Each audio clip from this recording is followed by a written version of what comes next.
జిల్లా police station DSP అండి. ఇక్కడ పుట్టపర్తి సబ్ డివిజన్ ఇన్ఛార్జ్ డిఎస్పీగా ఉన్నాను.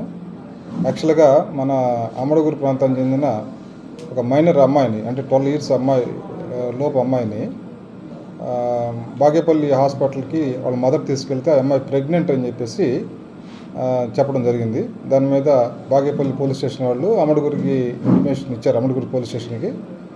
అప్పుడు ఆ అమ్మాయి తాలూకా మదర్ని స్టేట్మెంట్ రికార్డ్ చేసుకొని ఆ అమ్మాయి దగ్గర రిపోర్ట్, అది మదర్ రిపోర్ట్ ప్రకారం ఏంటంటే ఆ అమ్మాయికి వరుస అయినటువంటి రాజశేఖర్ అనే అబ్బాయి, అంటే వరుసకి అన్నయ్య అతను మైనర్ గర్ల్ ఇక్కడ స్కూల్కి వస్తూ ఉండేది. ఆ స్కూల్ దగ్గర పక్కనే అతని అంగడి ఉండేది. అంగడిలో బిస్కెట్లు, చాకెట్లు అవి ఇస్తూ ఒక 1 year బ్యాక్ నుంచి అమ్మాయిని లైంగికంగా, శారీరకంగా వాళ్ళ ఇంట్లోనే కలవడం జరిగింది.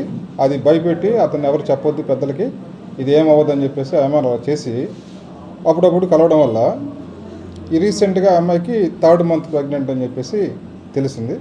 దాని మీద వాళ్ళ మదర్ ఇచ్చిన ఫిర్యాదు ప్రకారంగా కేసు రిజిస్టర్ చేసి దర్యాప్తు చేయగా మనకి పూర్తి వివరాలను తెలిసినాయి. ఆ రాజశేఖర్ అనే అబ్బాయి వల్ల ఆ అమ్మాయి ప్రెగ్నెంట్ అని చెప్పి తెలిసింది.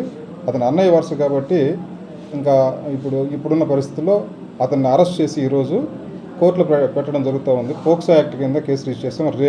రేప్ కమ్ పోక్సో యాక్ట్ కింద కేసు రిజిస్టర్ చేసి అతన్ని కోర్టులో ప్రొడ్యూస్ చేస్తాం.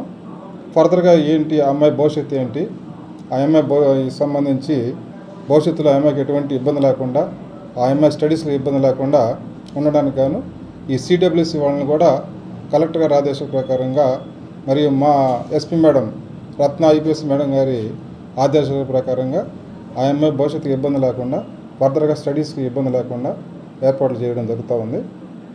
ఇవాళ అతన్ని ఈ అక్యూజ్ని అయితే అరెస్ట్ చేసి కోర్టులో పెడుతున్నాం.